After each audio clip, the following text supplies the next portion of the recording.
Close your eyes and imagine. What if the things in life that cause us the greatest pain, the things that bring us grief, are challenges? Challenges designed to help us grow, to ultimately become what we were always meant to be. We feel like we've been buried, but what if, like a seed, we've been planted? And having been planted, we grow to become a mighty tree. Now, open your eyes. Open your eyes to this way of viewing life. Come with me as we explore your true, infinite, eternal nature. This is Grief to Growth, and I am your host, Brian Smith. Hey everybody, this is Brian Smith, your host of Grief to Growth, and I'm back with another episode. And today I have with me Becky Austill-Clausen. I hope I pronounced that correctly. You did.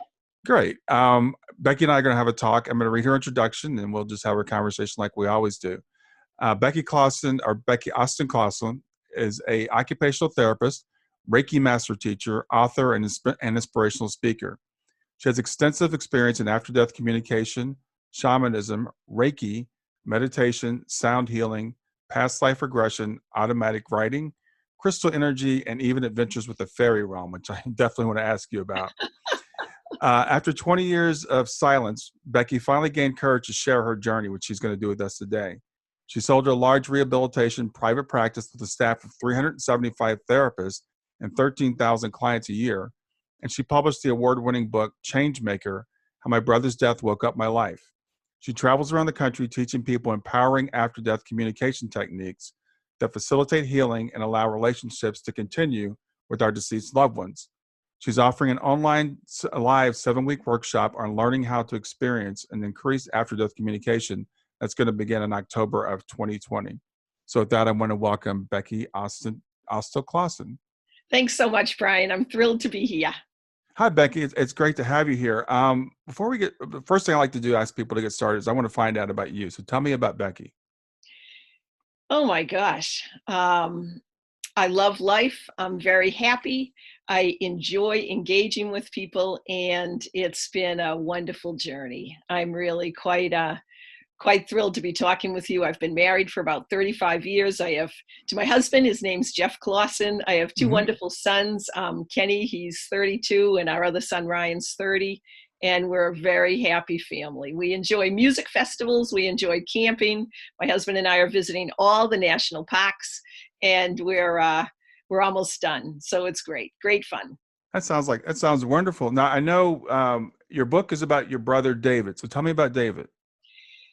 Well, David and I were 4 years apart. I love my brother, and I was absolutely devastated when he passed. I learned that he was going to pass 3 years before he died. And David and I were walking on the beach in Cape Cod, Massachusetts. You'll hear the Boston accent throughout our conversation.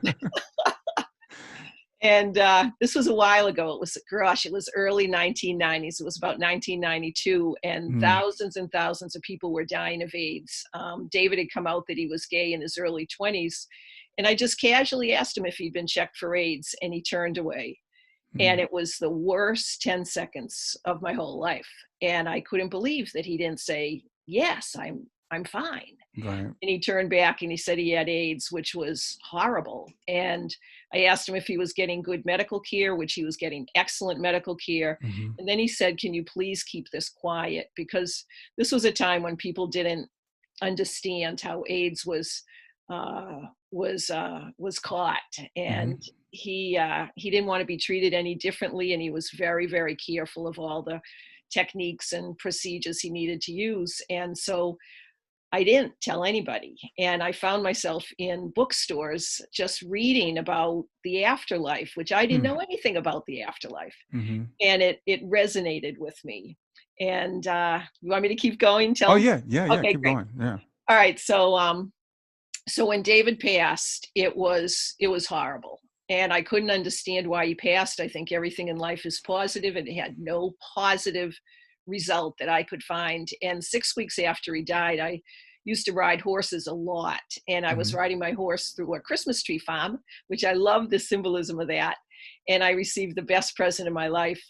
It was a beautiful day. It was in November, and it we had just had our first frost, and so there were sparkles in the trees and icicles hanging down, and it was glorious. And so I opened up my heart because, you know, when people pass, our loved ones pass particularly, our heart gets closed and we're just filled with grief. And I hadn't felt anything except for grief for 6 weeks. But that day, I opened up my heart just a little, and I said to the universe, thank you, universe, for a beautiful day. I closed my eyes, and there was my brother.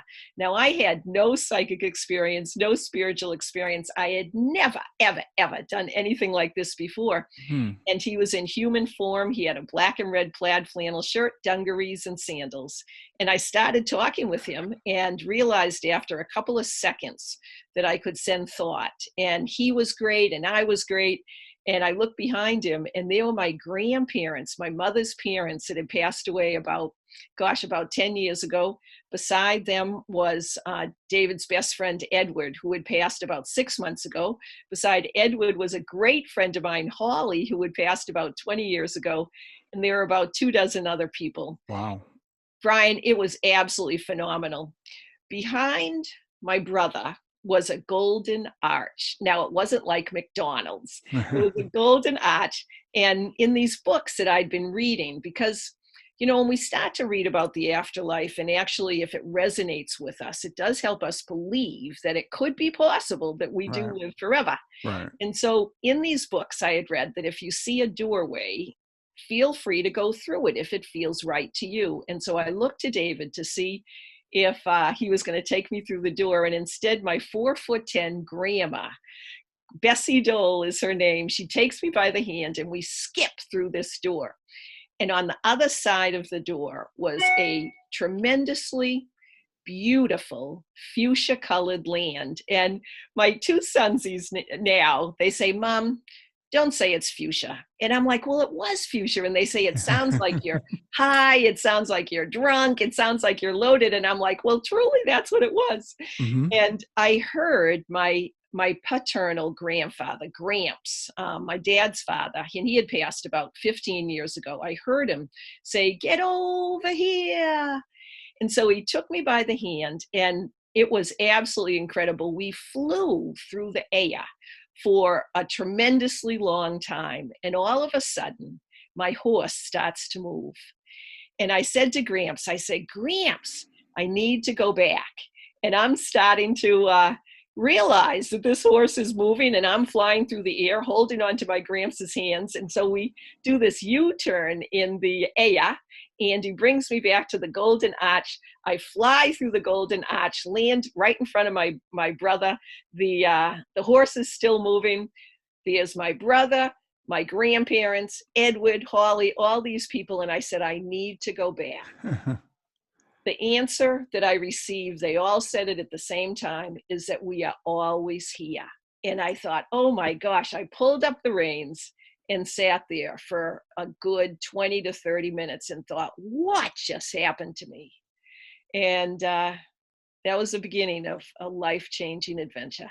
Wow. Well, that's quite a beginning. So I'm curious, had you and David discussed his passing before he passed? And did you talk about afterlife communications? You know, that's an interesting question. Thank you for asking that. We didn't talk about it a lot. I knew he was going to die. And of course he did also. He was considered a long-term survivor. He had AIDS for 7 years. When I was reading about the afterlife, and it just sort of happened synchronistically that I was directed to the New Age section of the local Barnes and Noble bookstore. There is an author by the name of Mary Summer Rain. And she wrote quite a bit about journeys in the afterlife. And these resonated with me. And so I sent these books to David. And so he was also aware that there was a possibility that he could be able to communicate with loved ones back on earth. But we didn't discuss it a lot. We discussed it a little, but pretty much we were just living in a day-to-day existence. So the fact that we were both able to have this correspondence helped by the fact that he was aware that it could happen. But I thoroughly believe that anybody can have this happen to them. And that's why I travel around the country and teach people different ways in order to experience this wonderful, wonderful connection with our loved ones that have passed on. Yeah. Now, so this this happened, and you said in the early '90s. What was the It time did. frame again? Yeah, it Okay. was October 1st, 1995. Okay. And then you were, I guess, quiet about this for quite a period of time after it happened. I was. I'm an occupational therapist. I'm an entrepreneur, businesswoman, and I didn't know anybody that was communicating with their loved ones that had passed on. And I'm pretty professional with Hmm. my science and what I teach, and Hmm. I didn't share this with hardly anybody. And so I kept it quiet for 20 years. Actually, what happened right after this experience, I wanted to learn how to do this again. And I went home and I talked to my husband, and he was supportive, thank goodness. Hmm. And then I ended up going to the library, and we didn't have the computer at that point. And so I went to the library and I was walking up and down the corridors, and I thought, my gosh, I don't even know what I'm looking for. And I think I thought a book was going to magically drop out of the shelf, but that didn't happen. Hmm. And I ended up going to the local health food store and looked at the bulletin board, and I thought maybe something would resonate. And for the first time in my life, I asked for assistance, because what I've learned is that we need to ask. We have free will on this earth, Hmm. but it helps if we ask. And so I said to the universe, please send me a teacher. And then I let it go. And a couple of weeks later, one of my staff, Dr. Amy Carroll, who's an occupational therapist, and she teaches at the Philadelphia Thomas Jefferson University OT department. She Hmm. came in and she asked me how I was doing, and I didn't share any of this. And I said, well, it's really rough. And she said, I met someone that I think you'd like. And I'm like, well, who's that? And she said, it's a shaman. I'm like, really? What's a shaman? Yeah. And she said, well, she wasn't really sure, but she thought that a shaman believes that everything in life has energy. And so I called her up. Her name was Nancy Ariel. She lived close to where I was, in sort of an urban town, which was interesting because I thought shamans, if there were people like shamans, lived in Brazil or Peru or something. Right. And I ended up apprenticing with Nancy for 3 to 6 hours a week. And so for a year. And so for 20 years, I studied this afterlife process. I learned all sorts of modalities. And then it finally came time for me to share this. And I was finally able to receive the courage to sell my business. Hmm. And I've been sharing this journey for the last couple of years, and it's been wonderful. Wow. Wow. So you sold your business, and this is what you're doing full time now, right? It is. Yeah. I said to my chief financial officer, Bob, and he and I had been working together for 20 years. And I Hmm. said, Bob, my soul is crying out for me to publish this story. And he looked me Hmm. straight in the eye and he said, Becky, I'd be glad to stay here. I'd be glad to stay here, even if you're not here. And we had talked about me selling the business occasionally, and so we knew the price. And I said, you mean you'd like to buy the business? And you know what he said, Brian? It was so wonderful, because I had this business for 32 years. And Hmm. so he says, I will be glad to stay here if you think I can do the job. And that was like the best thing I could possibly have. And of course, he could do the job. We worked together. So he became president. I became CEO. I generally consulted with him for a year and then worked on getting the book published. And so Hmm. it's been magical. It's absolutely been a wonderful existence. And it's been a great last couple of years. Wow. So when was the book actually published then? It was published in, let's see, I believe it was either 2000, I think it was 2017. Okay. Might have been 2000. I think it was September 13th. Interesting. September 13th. I'm pretty sure it was 2017. Actually, this is my book. It's Let me called see it. Changemaker: How My Brother's Yeah. Death Woke Up My Life. And Yeah. it's been a wonderful, wonderful journey. It won a couple of awards, which was so validating for after death communication hitting the mainstream. And it's been fun. So I have to ask you this question about soul planning. It's a Sure. question that a lot of my audience is really interested in. So do you believe that you and David may have planned this before, or how do you feel about that concept? That's a very interesting question. Well, I do believe that we have soul families Mm-hmm. and that we come on earth with a variety of people. And I would say that it's quite possible that David and I planned somehow for this to happen. And it certainly has been life changing and life evolving for me. I think he Mm-hmm. got the hardest deal because he was physically sick and had to leave. And he is very much around. He's around all the time. And Mm-hmm.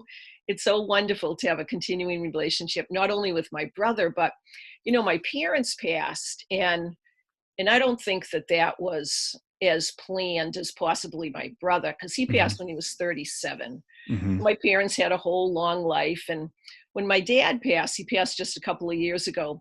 I know how to communicate with loved ones that have passed and such. And I said to Dad, "Hey, Dad, how is it? How is it where you are?" Mm-hmm. And Dad was always involved in all sorts of projects. And he had just one after another going on. And he said, "Becky, there is absolutely nothing that is preventing me from exploring to my heart's content. There's no limitations because there's no time. If we live forever, there's no time. We have time here on earth, but Mm-hmm. we don't have time in eternity." That took me quite a number of years to get that through my brain. Yeah. Anyway, Dad's saying, "So I can explore to my heart's content." And I said, "So what are you going to do?" And you know what he said, Brian? He said, "I'm just going to be. I'm just going to be." And I thought, oh my gosh, what a wonderful state of awareness to be in, to Mm-hmm. just be. Wow. So you've had communications with other family members, and what's your relationship with David like now? I mean, you had this amazing experience where the universe opens up and you step through a portal and you're flying around. So what's it like now? It's great. He comes all the time. And one of the things that happens is that when people are in the afterlife, they can transform their energy into animals, into signs. David comes as a bird, a cardinal, all the time. So I see Mm-hmm. cardinals all the time. His favorite song plays on the radio. The numbers he passed on 10-1, and I Mm-hmm. see 1 and 0 all the time.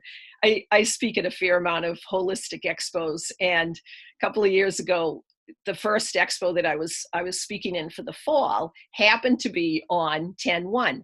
I looked at my speedometer. I think that's what it's called, or odometer. I Yeah. looked at Mm-hmm. the odometer, Mm-hmm. and it was all 10s and 1s. And I'm like, oh, thank you. Because, when we receive these synchronistic events and events that remind us totally of our loved ones, it is our loved ones. They are able to communicate through animals, through signs, through symbols. And it's wonderful to say, thank you, David. Thank you so much for being in my life.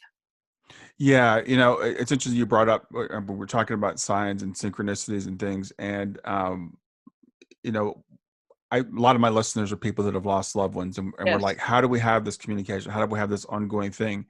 And I've come to realize, and I didn't before my daughter passed away, Mhm. that there are these signs, and they're crazy. And my background's engineering, so Ah. I'm always trying to figure, okay, how does this work? Do they put the thought in your head first, or is the dime on the ground, or the feather, or whatever it is that you find? But however it works, it seems to work. It's pretty amazing once you start keeping your eyes open and looking out for these things.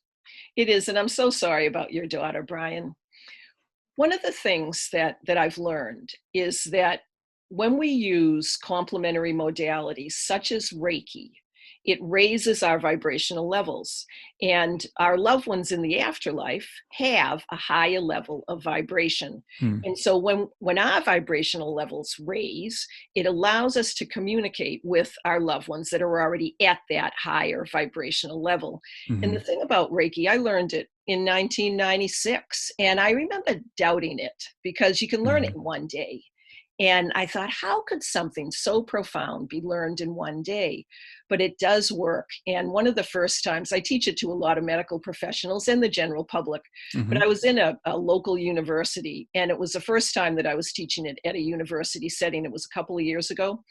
And there were 70 people within 2 days that received what's called Reiki level 1 training. And do you know, out of 70 people, how does it go? 20% of those 70 people had after-death communication experiences. And they had never had that before. It was 15 people within a 2-day period had after-death communication. And I thought, gosh, this Reiki really does work to help us communicate with our loved ones. And so I think that's a major point, is that if people would like to increase their communication with loved ones that have passed on, to learn a complementary modality. Nowadays, they're called, in the medical field, they're called biofield energy modalities. So energy modalities are things like Reiki, healing touch, shiatsu, Tai Chi, Qigong. All of those help expand our energy and increase our vibrational abilities.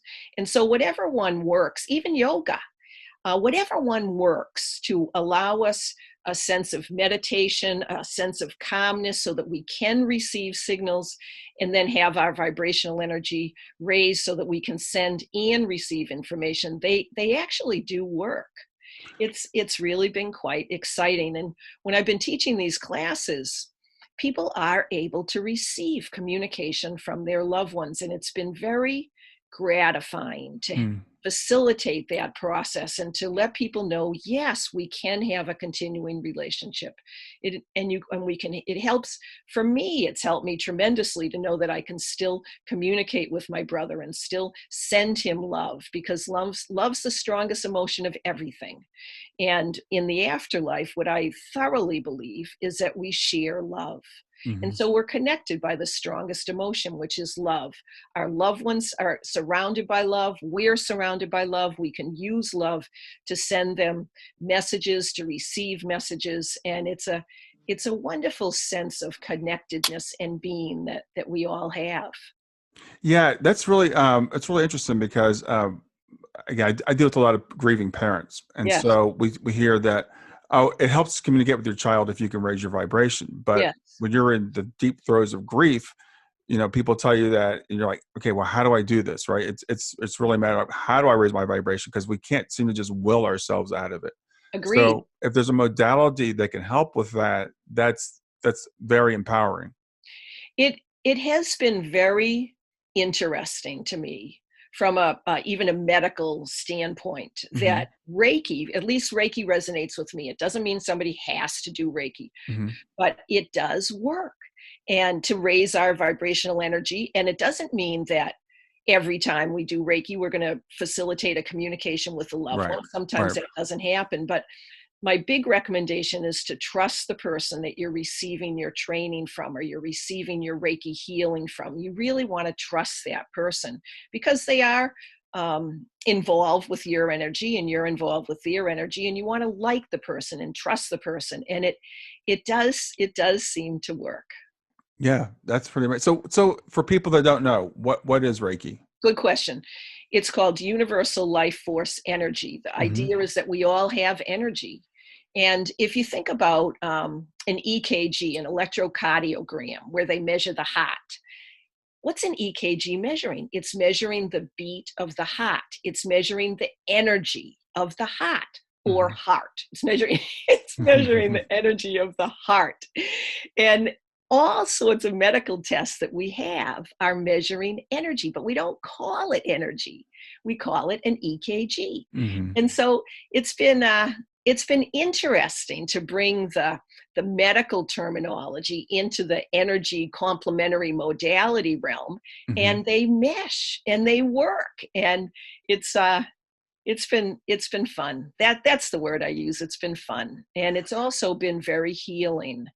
It is healing to know that we are hearing from our loved ones, whether it be a word or a sign, or, as you said, a feather. On the internet, there's all sorts of conversations, YouTubes about pennies, pennies from heaven. Cardinals, there's a wonderful YouTube video about cardinals, and that happens to be what my brother uses also. Butterflies, a symbol of metamorphosis. If people ever receive a sign that reminds them of their loved one, I always say to, just pause a minute, take a deep breath. And if it reminds you of your loved one, send love.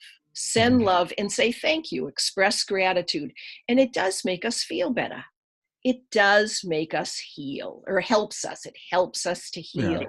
And acknowledging that this is a real possibility works. Yeah. I think that is a very, very important point. I've heard so many people, they'll have a sign and then they'll come, they'll come to a forum and say, I got this. Was it a sign? And what I say is trust it. Yes. If it reminded you of your loved one and you think it was a sign, then it was a sign. Don't go ask someone else if it was a sign. Yes. And there are these things, and I've noticed for myself, and maybe it's a matter of me raising my vibration, because I do a lot of, I do meditation, and I walk 7 miles every day, and I do these things purposely to try to raise my vibration. And it seems like when my vibration feels higher, that I do get more of the signs, more of these things coming through, and more of these communications. Well So said. yeah, it's really great that someone can say, okay, again, how do I do this? And we can say to people, okay, well, maybe this is how you can start. Can I give another example of Yeah, how to do it? please. Mm-hmm. There's a wonderful new technique that started in Japan, and the current form of Reiki, or at least a major form of Reiki, because there's all sorts of different lineages and such, was Mm-hmm. started by a fellow from Japan called Makai Yasui. And so the fact that what I'm going to share is also from Japan, it sort of is interesting to me. But Mm-hmm. there's a concept called forest bathing.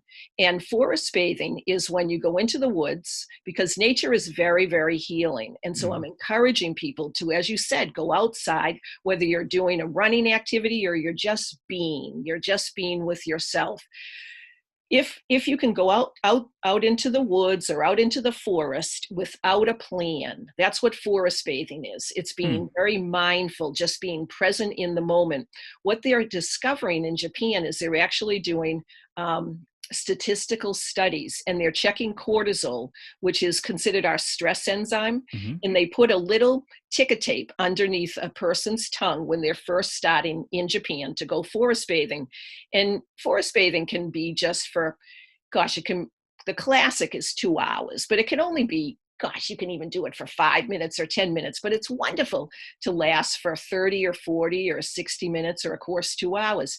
What they're finding after 2 hours of being in the forest, at the end of the forest bathing experience, they'll put another little ticker tape under your tongue, and they're finding statistical significant results that your stress has reduced. And when we're in the woods and we're in the forest, it does help us heal. It does help us connect with our loved ones, and it reduces our stress.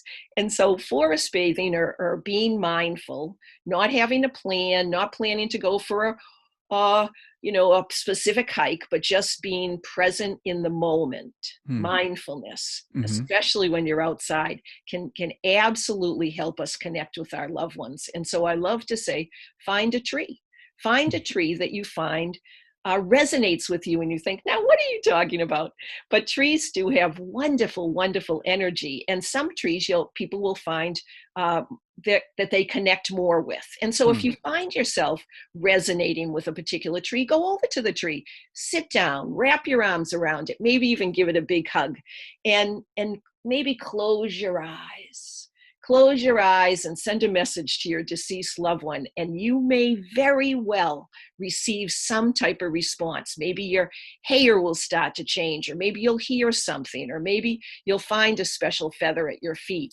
And it might not happen immediately, but it usually happens pretty close to the time that you've definitely tried to send a loving, peaceful, happy message to your loved one. And it's okay if we're sad. I mean, it's okay, but the higher level happiness, if we can share that love, definitely connects. And that's another way to do this, is by, as you said, going outside. Yeah. So I had asked you for some questions beforehand, some things we could talk about, and one of the questions you sent me was, how has your life changed since you started to publicize your ability to speak with David? So how has your life changed? Brian, it's been magical. Absolutely magical. It started with me just now being responsible for myself. I used to be responsible for over 10,000 people. And for me, just now being responsible for me is quite wonderful and healing. And and expanding. But on a practical level, Mm-hmm. to write a book and to have it receive, gosh, it just won 2 more awards. It's won 5 awards. I'm like, holy mackerel. Like somehow this book has resonated. And so like what happened when I wrote this book was, I mean, as an occupational therapist, I believe in engagement of purposeful functional activities. And so I told my story. Every chapter starts a month. And so my brother passed in October, and the first chapter is October 1, what happened in October and November and December. November's number 2, December's number 3. But in the end of every chapter is what I call an illumination. And that's where I give suggestions and activities to the readers. Mm-hmm. And to receive just numerous messages from people that say, hey, I tried some of these activities or suggestions and they work, Mm-hmm. has really been validating. And then to expand that to be giving workshops across the country. And gosh, this past year I give essentially 2 to 3 hour workshops where I teach people after death communication. And I did this at the International Association of Near-Death Studies annual conference, which is a wonderful group of educators and researchers and doctors and the general public that have had near-death experiences. Mm-hmm. And they do believe that we live forever. And then Lily Deal, which is a fantastic site in New York, which is the home of the spiritualist community, where they do believe that you can easily communicate with loved ones. I did that after death communication workshop there, and now to be doing it this October online to a worldwide audience. It's so exciting Mm-hmm. to share that the afterlife is real. And I'm in the process of writing book 2, and it's like cool experiences that have happened primarily to me in the last 20 years that are magical and exciting and validating that we do live forever. And I had no psychic experience. So if these can happen to me, they can happen to anybody. It's nothing special about me that has allowed this to happen. And I'm just in the flow. It's absolutely phenomenal. I mean, I am a driver, and I am working this, and I'm Mm-hmm. trying to teach as many people as possible, if they're interested. I don't want to be I don't want to force it down anybody's throat, of course, but if Right. they want to believe, I'll help you. And it's been life changing. It's been wonderful. Yeah, it sounds like it's been wonderful, and just your energy that you exude, and the way that you're so excited about life, and to share this message. Again, after the passing of your brother at a very young age, it's interesting to see how you've taken that and allowed it to transform you, and to, you mentioned the word metamorphosis earlier, and I can see that in you. Yes, it's been. I went to a conference last year, and it was by Terry Daniels, and she endorsed my book, which was glorious. And Mm-hmm. Terry does what's called the original Afterlife conference. And it was one of the only ones that I went to that I wasn't speaking at. And I was just hanging around and going to all these presentations. And the last day, there was a medium by the name of Thomas John. Mm-hmm. And I didn't know before the conference who he was. And there were I think there were about maybe 160 people in the audience. And he had no idea that I was there. He had no idea who I was. Mm-hmm. And 44 minutes into this, what's called a galley reading, and that's where mediums read the room. And they say, oh, we have this person here and this person here. And does anybody resonate with that? Well, what he said was, I have a large group of people that are led by somebody's brother, and the brother's name is David. Mm-hmm. Does that resonate with anyone? And so I raised my hand, and he said, so your brother has passed? And I said, yes, he has. And he said, normally I receive communication from loved ones that have passed recently. It seems like he's passed a while ago. And I said, yes, he's passed 23 years ago. Mm-hmm. And he said, I have someone here named Edward. I said, oh, yes. And do you know Edward? I said, yes, I do. Is he on the other side? Yes, he is. Well, now I have someone stepping to the front. It seems like your dad and your mother. Have they both passed? I said, my gosh, yes, they have. Uh-huh. I think one of them is named Steve. Does that resonate? I'm like, yes, that's my dad's name. Well, he's showing me all sorts of religious symbols. would you by any chance have does your dad have any involvement with religion? I'm like, well, yes, he's an Episcopal minister. He said, Mm. oh, okay. And then he said, Lorene, I'm hearing from Lorene. Now, Lorene is who lived with David, and she passed 3 years after he did. And he said, does Lorene sound familiar to you? Now, that is a very uncommon name. And I'm Yeah. like, yes, Lorene also passed. And then he said, he stepped back and he said, does your brother have a sense of humor? And I'm like, yes, he does. Mm-hmm. And he's saying you should be happy he died. Mm-hmm. And I'm like, oh my gosh. And he goes, your life has changed for the better. Does that resonate with you? And I said, well, I love my life, but I did sell my business, and I published a book called Changemaker, How My Brother's Death Woke Up My Life. Mm-hmm. And to have that validation, he says, do cardinals mean anything to you? And I frankly thought cardinals were my mother. And he said, your brother comes all the time as cardinals. Wow. And you know, Brian, to receive that validation from a medium, when I've been talking to my brother for 20, now it's like 24 years, Mm-hmm. but for me to receive that validation is incredible. I get home, you know, this is after I dropped my passport. I was so flummoxed. I dropped my passport in the airport. I left my hat on the bus. You know, I went to the wrong gate. Like, I was just beside myself. And I thought, my gosh, I wonder if this is videotaped. And lo and behold, it is. Oh, really? And so I created a YouTube video, and I should put it on my website, but I haven't done that yet. But you can get it if you go, if you put my name, Rebecca Austill-Clausen, and then Thomas John. He's the medium, Thomas Mm-hmm. John. So you can get it by, I should have it better, but that's what it is. Rebecca Austill-Clausen, Thomas John medium. And you can see this whole 9-minute experience.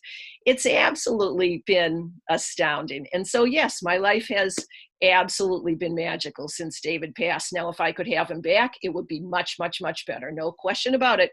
But it has definitely opened up my eyes, my awareness, my consciousness to realize we are all connected and we live forever. You know, wow, that was incredible. First of all, I know Terry. I'm good friends with Terry, and I'm going to be at her conference in April, in June. Yeah, that's great. And I also know Thomas. So when you're telling the story, I know both the people in there, and I know Thomas is amazing. So I'm definitely going to look up that video. I'd like to see it, but I've seen Thomas give readings before, and he's just like amazing. But I think it was really interesting as you were telling. I was thinking, okay, we all seem to need this validation, right? So you've had this communication yourself for 24 years. You had this incredible experience that I can only even imagine. But you know, when Thomas gives you the reading, it somehow just reinforces the whole thing and really just, you know, lights it all up. So that's a fantastic story. It's interesting. It is amazing. You know, I called my husband. I thought, oh my gosh, if something happens to me on the plane, I want him to know that I am going to live. And he goes, Becky, my husband's very supportive. Like, my husband's fantastic. He is logical. And he says, he probably read your book. And I'm like, he didn't read my book. My parents were alive. Lorene was alive. He had no idea who I was. And, you know, it was just an incredible experience. But as you said, it helps for us to receive continual validation. Yeah. It's just, as we're in these bodies, I think it's just always is a constant struggle to maintain that higher vibration, that higher perspective. And it's really easy to get bogged down in everything that's going on around us, you know, and to become very narrowly focused. Yes. And we need these things to kind of, you know, keep our eyes open. I have to ask you, because I was reading your intro, and you said you have adventures in the fairy realm. I've got to ask you about the fairy realm. So what's going on with that? When I was like, oh my, I didn't realize I put that in there. You know, Brian, my favorite books are The Hobbit, Tolkien books, books about fun creatures in another reality. That's what I love to read. So it was in January of 1996. I had my very first session with Nancy Ariel, the shaman that taught me, was my very first shamanic teacher. And then I was leading a corporate retreat. So Nancy had told me, she said, if you have any type of experiences, it's very good to write them down. And so I was in where was I? Pennsylvania. I was in Pocono Mountains of Pennsylvania. And we had had this little A-frame house where my corporate executives and myself were meeting for the weekend to plan out lots of things. And so I got up at 5 o'clock in the morning. It was in January, and I went out in the freezing cold and was all bundled up and all that. And I saw this tree, and it was a beautiful tree. Now, I love trees, and I climbed trees as a kid. And so I looked at this tree, and it had one branch overhanging the frozen lake. And I thought, oh, wow, wouldn't it be great to sit on that branch? And then I thought, oh, no, Becky, that's really ridiculous. You're an adult. You're doing this corporate retreat. But I did. I allowed myself to sit on this branch. It was a big branch, beautiful oak tree. And then I laid down. And, Brian, I was able to feel the heartbeat of that tree. I could feel the sap moving so slowly. And I shape-shifted. I didn't know what that was called, but that's what happened, was I shape-shifted into this tree. And then I thought, wow, I wonder if I can do this with something else. And so I sent my energy. And I had had what's called the shamanic journey, where you journey to different realms. So I had learned that we can do this. You can learn how to do this. So I sent my energy to the ice, and I could feel the ice crackling, and I became ice. And then I felt a presence under the ice, and it was a bass, I forget what we call it, big mouth bass. And I became the bass, and I could feel the very cold water going through my gills. And so here I was I was the bass. And then for some reason, I felt this energy calling me that was on the beach, but I was enjoying being this bass. And but the energy on this beach kept calling me. So I thanked the bass, and I thanked the ice, and I thanked the tree, and I slowly sat up, expressed my gratitude, and walked over to the side of the beach. And there were, 4 or 5 different rocks. One of them was very large that I could sit on. So I sat on the rock, and I'm not physically that able, and my head went all the way down to my feet. Like normally I'm just not that flexible, but somehow my head was down at my feet. And Brian, I became the rock. And I never knew that rocks had energy. And I understood that I should have asked permission when I was flipping rocks. I've flipped hundreds of rocks and tried to see them bounce across the water. And so I was the rock. And it was marvelous. All of a sudden, I heard my chief financial officer's whistle. This is the same fellow that I sold the business to. And I thought, oh my gosh, I'm like mesmerized as this rock. And I thought, I do not want to have Bob see me as a rock. And so I slowly got out of my meditative rock experience. And at that exact point, I saw this green flash. And I turned around, and about 3 feet away was Bob. And he says, hi, Beck, how you doing? And I said, fine. How are you doing? And he says, well, I just went for a run around the lake, and I was wondering if we're having the corporate retreat starting in 20 minutes at 9 o'clock. And I thought, oh my gosh, yes, Bob, we are. No, I had not planned anything that morning for the retreat. I knew what was going to happen, but I was out, shape-shifting into the tree and the ice and the bass and the rock. And so I said, let me just go and make a few notes, and I'll see you in 20 minutes. So I slowly, I turned around and thanked everybody consciously. And I started writing. I started writing what was happening. And somehow I drew a picture of a fairy. Now I call it a fairy. Maybe some people would call it an elf. And it had a pointed nose, had a big hat. It had long legs with striped socks. So I drew this, and I looked at it, and I'm like, what is this? And all of a sudden I had an awareness that it was the green flash. The fairy somehow had come out of the rock at the same time the sun was rising over the lake, and Bob happened to be right there. And so 2 minutes before the corporate retreat, I'm thinking, oh my gosh, fairies are real. Mm. Fairies are real. So I go run this corporate retreat and it went great. Like it was absolutely great. Mhm. And everything happened. But my brain was divided into two parts. And one part was talking about profit and loss and human relations and financial plans and what's the marketing scheme and how are we going to do this and what's our plan. And the other side is like, the Hobbit is real. Fairies are real. I'm like, oh my gosh. So we get back in the car. The corporate retreat was great. We get back in the car. I go back to the next week. I go back to Nancy Ariel's home and I had my second session. I'm in the door and she says, Becky, I see you've met the fairies. Now, I had not told her at all about this. And I'm like, why, yes, I have met the fairies. And I said, how do you know that? And she said, there's 20 to 30 all around you. Hmm. And I'm like, well, Nancy, that is fantastic. And she said, we had our session. And during that session, she said, now, Becky, why don't you teach people that fairies are real? And I'm like, there's no way I'm going to talk to people about fairies being real. But do you know, it took me until I'd say about 10 years ago. About 10 years ago, I did gain the courage to start teaching people about the fairy realm. And I brought 10 of my friends. I thought, if they think I have lost my mind, at least they're still going to like me. Mhm. And do you know, each one of them had an experience with the fairy realm. And I didn't know how to teach people about fairies. So normally I have PowerPoints and I'm very organized and all that. So I sat at my laptop and I said to the fairies, I'm like, okay, guys, if I'm supposed to teach you how to do this, tell me. And do you know, they gave me the entire script, what I was supposed to say, what I was supposed to do, who I was supposed to honor, how I was supposed to do this. And so I got this whole plan from the fairy realm.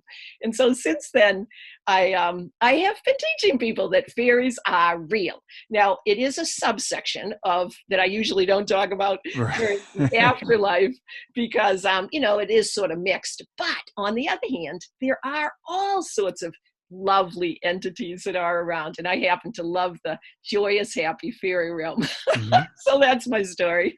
Well, it's interesting as you're telling that, and I think I'm an engineer, so I'm grounded kind of in, I think I'm grounded in science. I like to be grounded in science anyway. Sure. But I'm finding, I'm reading these books now. I'm reading books on idealism, which is, I guess, Mm, more of a philosophy about how everything arises from consciousness. yes.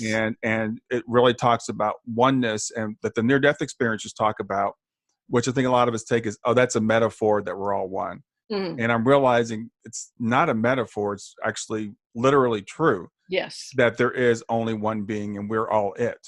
Yes. And the fact that everything rises from consciousness, which, some of the ancient religions, so you're talking about shamanism, the natives, the American Indians believe that everything had a spirit. And we come along and we're materialists and we say, well, clearly rocks don't have spirit because they don't move, Mm, and trees don't have spirit because they can't talk. But I think what science is starting to figure out, along with philosophy is starting to catch up, is that these things do have spirit. yes. And we just, we as human beings maybe can't detect those, with our five physical senses. But as you're opening up and you're traveling these spiritual realms, and I wonder if the shamanism, opened you up to this, that you're able to start perceiving at a different level. Whereas, again, most of us is like, it doesn't exist if I can't sense it with these five senses, Yes. these five senses that my body has. But you're kind of transcending that. So yeah, I think the fairy story is cool. That's great. And this year, or actually it was last fall, there are, gosh, now there's weekly online programs that are done by IANS, and it's called ISGO. So it's ISGO. And if Hmm. people just Google ISGO, they can get, most of them are free. And they're free conversations with the leaders of the International Association of Near-Death Studies movement. Hmm.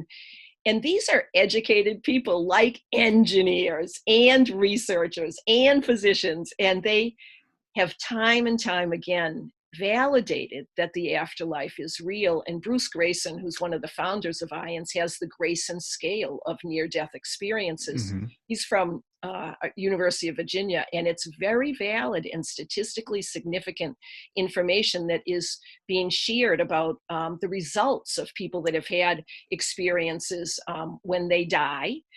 their body flatlines, but their consciousness continues, Mm-hmm. yet their body still lives, and they come back and they're changed. And most people are filled with love. They're not afraid to die anymore. They're very altruistic, they're charitable, and they're teaching. And probably one of the most renowned people these days is Dr. Eben Alexander, in his book Proof of Heaven, New York Times bestseller for months. Mm-hmm. And it just in so many ways validates the fact that we live forever. And it's wonderful. To me, it's such a freeing philosophy to know that this is not all there is.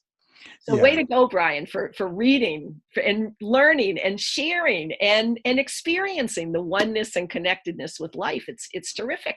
Yeah. Well, I really, I love what you're doing too. So, if we get your book, yeah, it's about your story and David's story, but also it sounds like it has some things that'll help us to communicate with our loved ones as well. Is that correct? Yes, yes. Okay. But yes, it does. It's not the first book does not really teach people how to do it, but it has Mm-hmm. suggestions and activities. What is going to help, I hope, Mm-hmm. is in October, I am doing a 7-week online course. And so if people are interested in that, it's a live course, Mm-hmm. and it'll be 1 day a week. It's going to be on Tuesdays, and it'll be recorded if people miss a session or whatever. Mm-hmm. But they can get information by going to my website, which is just my name. It's Rebecca. I have such a long name. Rebecca Austill-Clausen, REBECCA AUSTILLCLAUSEN. So that's Mm-hmm. my website. And Mm-hmm. it'll have information there. And I'll be doing all sorts of marketing and all that jazz. But it's another way for people to learn how to connect with their loved ones that have passed on. And I'm so excited to share it. Yeah, that sounds great, because I think a lot of people, they want that, and that helps us to, it's not a matter of really escaping this world to be in the next world right now, but just knowing that, as you said, it's freeing and it's Yes, empowering, and it helps us to keep, the difficulties that we go through in this life, and we still have difficulties, sure. but it helps us to keep those things in perspective and to, have something to look forward to. It is. And yes, well said. And we can look forward to it right now. Yeah. Because we can communicate. We can communicate. I just want to share a little snippet. My mom passed, and my mom wasn't sure about a lot of this. Mm-hmm. And she had sciatica, chronic pain. The first time she ever had this horrendous pain, her heart stopped. So it was significant pain. She had it for 13 years. And when she passed, I didn't hear from her for a long time. And about 6 months after she passed, she always did puzzles.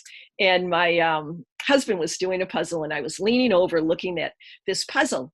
And all of a sudden, I heard my mother in my head, Mm-hmm. in my head. Mm-hmm. And she says, the piece goes right there. And I'm like, oh, Mom, how are you? And she's very focused. The piece goes right there. And so we put the piece, it didn't exactly fit, but it almost did. And she's been able to come, ever since then. And she often comes as birds. And to be able to know, I have with no doubt, Brian, like Mm-hmm. no doubt that we do live forever. And to be Mm-hmm. able to receive these messages is so validating and wonderful. And it's not just me that can do it. It's available for all of us.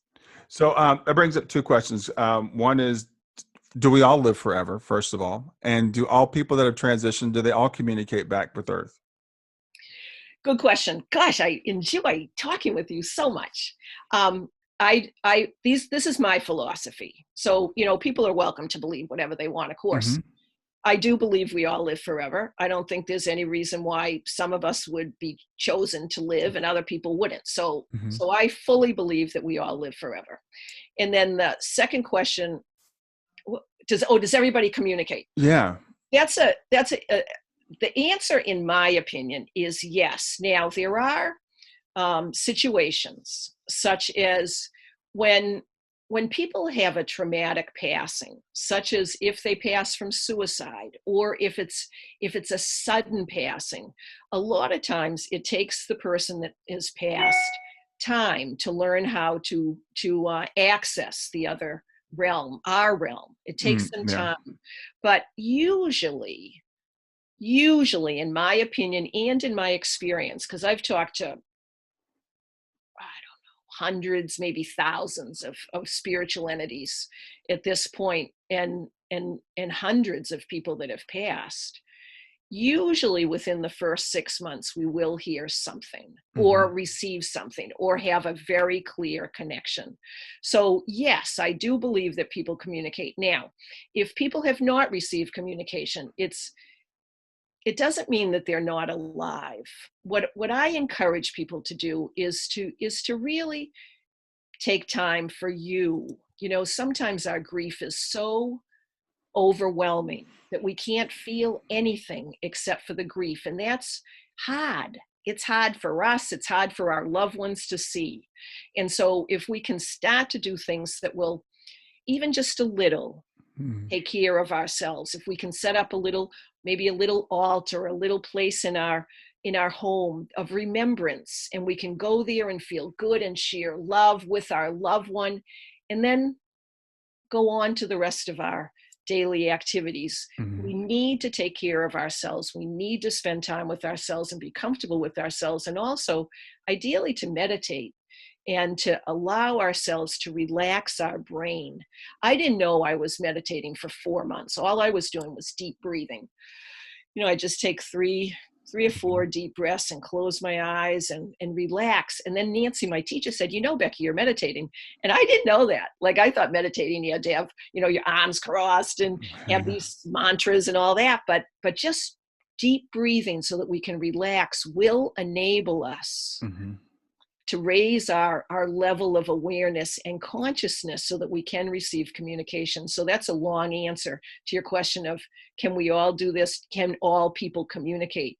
I do believe that we can receive it. And I don't think people want to leave us here. You know, they've had connections with us, but some people are ready to pass. But it is a wonderful way for us to receive validation by receiving signs. So I guess that, yes, I do believe that everyone can communicate and everyone can receive communication, and everyone can, when they pass, send this back to us, as long as we're open to receive it. Yeah, you know, I've found a lot of times when someone will say to me, I haven't gotten any signs, and then I'll start asking them some questions, and they'll say, well, except for this and this and this, because they're just not aware of it, you know, and it's Yes. like, or you start telling them stories like, you know, I found this feather, or I found a coin, or I see the number 111 all the time when I look at my phone, or, you know, something, or dreams. They're like, was that really a visit? It's like, yeah, that was really a visit. So I think a lot of times we tend to miss those things. So having the awareness, and then it seems like they come more often. I don't think if they come more often, it just seems that way. But Sure. I think you're right. I think that raising the vibration, raising the awareness, and the loved one saying, hey, that worked, that got through to them, then they're going to give us more. And yes, and thank you for bringing up dreams. For some reason, I frequently forget dreams. Dreams are the number one way that we receive communication from our loved ones. You know, for a lack of a better word, I believe our soul leaves our physical body during our dream time, and it communicates with other souls. And I'll do the same thing, Brian. If people say, "Well, I haven't heard anything," rarely have I listened to people explain that they haven't heard or received a sign. And just like you said, well, have you had any experiences? Well, I had a dream. Like, that's it. Yeah. How did you feel after the dream? Well, you know, I actually felt peaceful. And some people will say, well, I felt sad. And I said, well, did it feel real? Yes, it did. Because these dreams where our loved ones come to us are different. They're not like the dreams that we have all the time. They are real, and they do feel real. And many times we wake up and we remember them. And I encourage people to write them down, because we're going to forget. And so just write them down and remind yourself that, yes, I did receive this. We can receive this. And a lot of it is is, as you said, needing that validation. And so, people are welcome to email me or call me or, write me or whatever. And I'll say, yes, that is, or whatever. Like, Yeah. it's very nice to be a cheerleader for this type of communication. Absolutely, absolutely. Well, Becky, it's been absolutely fascinating and joyful to meet you. It's just amazing talking to you. So I want to give everybody your contact information again. So your email is becky@comphealthworks.com. Yep, it's my complementary healthworks business. Okay. And so, as you said, Becky@comphealthworks.com. Yes. And your website is Rebecca Austill-Clausen, and I will put that in the notes. Great. It's REBECCAAUSTILLCLAUSEN.com. But I'll put that in the show notes, Great. and people can contact you there. I don't know. Are you doing any more workshops this year? Yes. Okay. I am. And I've got a couple coming up in the next couple of months, but primarily what's happening in April, my husband and I are going to Alaska.